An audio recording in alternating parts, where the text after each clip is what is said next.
O kaya nasira na ano yun, masira na naman ang PBBM dahil sa drug war ni Baste. 'Di natutuloy ang mga investor dahil sa takot sa patayan, walang mag-invest sa killing field na bansa, kasalanan ni PBBM.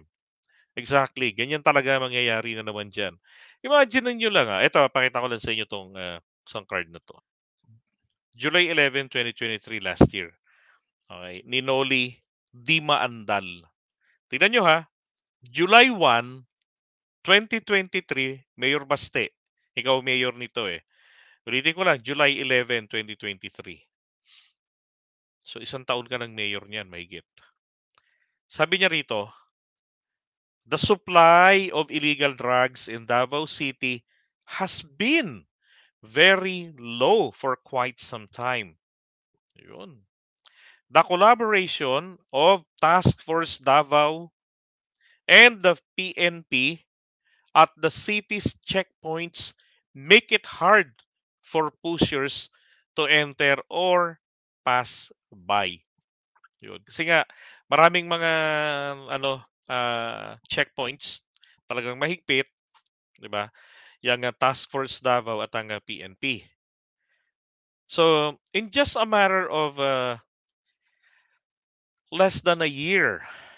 Okay, tingnan nyo July 11 versus March 22, 2024. Ano na ang nangyari? Ah, Ito na ang nangyari. Sabi ni Baste, bumalik talaga ang droga.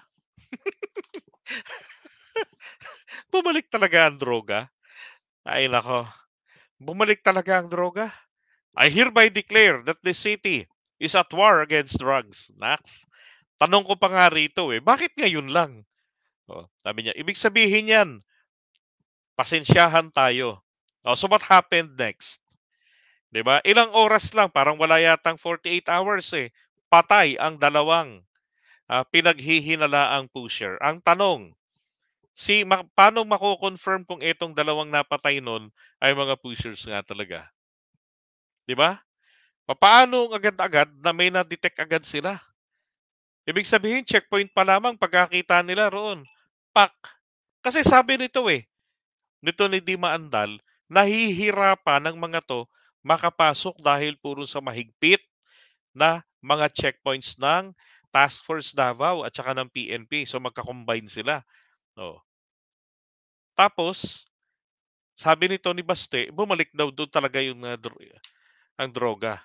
Saan dumaan, sir? Saan dumaan? 'Di ba? Bakit ang aga naman ang sinabi na ibig sabihin niyan, pasensyahan tayo. Ano 'to, bakit may sorry ka agad? 'Di ba? Patay ka agad. Ito yung nakakapagtaka, 'di ba? Bakit biglang nagkaroon ng droga sa Davao City?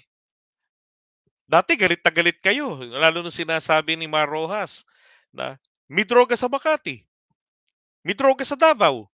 Sabi nila, walang droga sa Davao walang nagda-drugs do'n. Kasi mahigpit do'n ang Tatay Digong. Oo. Dalawa lang ho ibig sabihin nito. Either ginogoyo tayo ni Baste, ni Mayor Baste, na talagang may strong presence na uli po ng illegal drugs or illegal drugs proliferation sa kanyang lungsod. Yan naman ay nagpapakita ng kahinaan ng kanyang liderato. 'Di ba? Hindi rin nakapagtataka, 'di ba? Kasi mataas din yung yung poverty incident sa kanilang lugar. Siyempre, Davao City pinakamataas sa buong Pilipinas, 'di ba? O kaya naman po, tawag diyan, yung sinasabi ni Dima Andal, ano 'to, ah, hindi talaga nila tinatrabaho at, tawag diyan, talagang, kumbaga, eto na naman, dalawang grupo na naman po ang illegal drugs, 'di ba? Yung kapanalig at yung di kapanalig, eto yung nai-eliminate, yung mga tulak, 'di ba? Isa pa, bakit tulak na naman? Bakit tulak patay agad? 'Di ba? Bakit hindi yung tulak, 'di ba, hulihin niyo, torturin niyo, pakantahin niyo talaga ng tama ang tono para ma-trace ninyo ang pinanggagalingan, 'di ba? Bakit gano'n?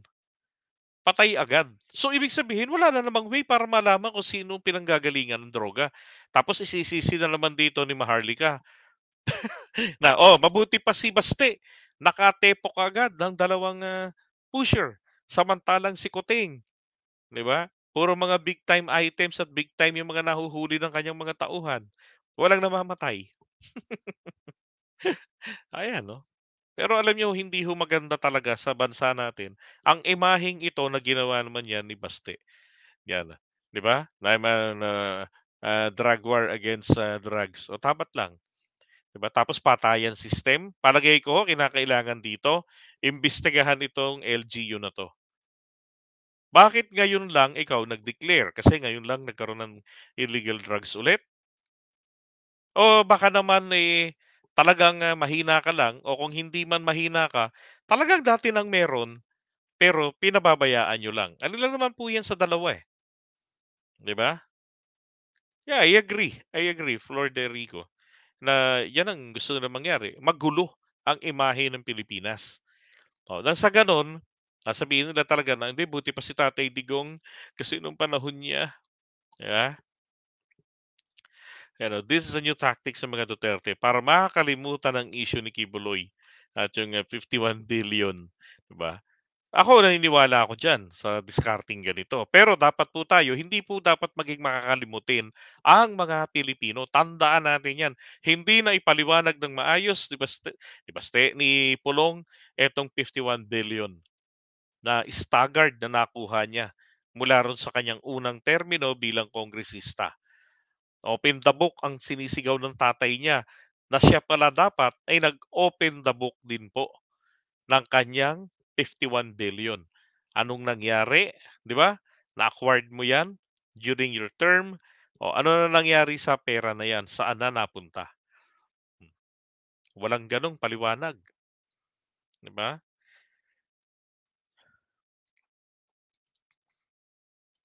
Kaya nga eh. 125 million Kisara.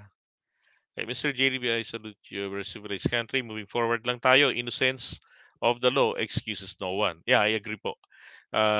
Huwag tayong padadala sa mga taong walang integridad. Mabuhay ka, bro. Thank you, Art. Sinadya ni yan Baste para ibunton kay PBBM at di matuloy yung mga investors mamuhunan sa Pilipinas. Diba? Alam nyo, ganito lang yan eh. Sirain man nila, di ba? Sirain man nila. Kailangan maging malinaw lang sa mga investors. Sino ang pasimuno ng war on drugs sa Davao City? Okay? At ang Davao City ay gaano lamang ito kaliit kumpara sa buong Pilipinas. Oh, 'di ba? O tignan na lang natin kung may pumasok pang investment sa lugar nila. Isisi ba nila 'yan kay PBBM? Simple lang rin 'yan ang sagot diyan. Tignan niyo ang ibang mga probinsya, ibang mga LGU nag-flourish. Bakit kayo problema niyo droga? Magkano ba bentahan diyan? Pakyawan ba diyan? Bultuhan? Bakit parang diyan nag-ipon-ipon ng mga adik? Kaya kayo nag-war on drugs? Meron nga ba talagang strong presence ng illegal drugs diyan sa lugar niyo? Diba? Kasi dapat pati yung ibang mga LGU nakalapit eh. Magiging ano rin talaga sila, ganyan din ang kanilang reaksyon at aksyon. Okey naman, wala nga akong problema rito sa war on drugs declaration niya, eh. Kaya lang ang problema nga rito, yung may napatay kaagad-agad, 'di ba? Na talaga bang dapat napatay agad yung mga yun? Hmm. Wala bang way para itong mga 'to, ma-neutral ma-disable, hindi, pagka neutralize, syokti yan, eh. 'Di ba? Dapat ano yan, dapat, mapaliwanag nilang maigi yan. Okay, so i-off na natin yan.